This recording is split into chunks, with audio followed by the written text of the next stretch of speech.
Bonjour. Suite à l'exercice précédent, dans le calcul de la limite de l'exercice précédent, on avait besoin de s'assurer que l'expression b tend vers 0 lorsque, si vous vous rappelez, on l'a noté grand X. Donc on doit s'assurer que ça tend vers 0 lorsque petit x tend vers 0 et on a dit qu'on a deux cas.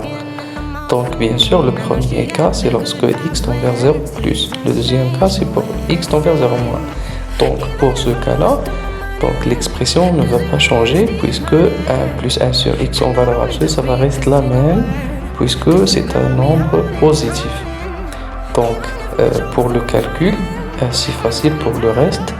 Donc on va avoir cette expression et on va faire un changement de variable en posant grand x est égal à 1 sur x qui va tendre vers plus l'infini lorsque petit x tend vers 0, plus. Et donc ça va nous permettra d'avoir l'expression suivante. Donc c'est ln 1 plus x sur x. Et donc on va multiplier, diviser par 1 plus grand x pour avoir deux expressions. La première ou bien la deuxième, ça tend vers 1, c'est facile. Et la première, c'est une limite usuelle pour le niveau grec.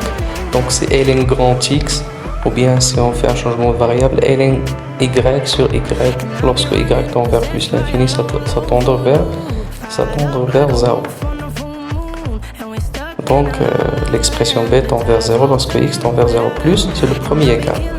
Donc pour le deuxième cas, 1 plus 1 sur x lorsque x tend vers 0 moins, 1 sur x tend vers moins l'infini, donc plus 1 c'est moins l'infini, donc c'est un nombre négatif et donc en valeur absolue ça va être positif. Donc on va avoir un moins, donc ce qui va changer les signes, donc on va avoir moins 1 sur x. Et pour le x avant ln, ça va pas changer. Donc avec un changement de variable en posant grand x est égal à moins 1 sur x, et donc on va multiplier et diviser par un signe moins pour avoir l'expression grand x au dénominateur. Et donc de la même façon, 1 sur x lorsque petit x tend vers 0 moins, donc ça tend vers plus l'infini.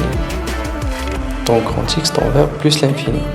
Moins 1, ça va tendre encore vers plus l'infini. Donc on va multiplier par x moins 1 et diviser par x moins 1 pour trouver l'expression de la même façon exactement comme on a fait dans le premier cas. Donc b tend vers 0 lorsque x tend vers 0 moins. Et finalement le b tend vers 0 lorsque x tend vers 0 soit à gauche soit à droite.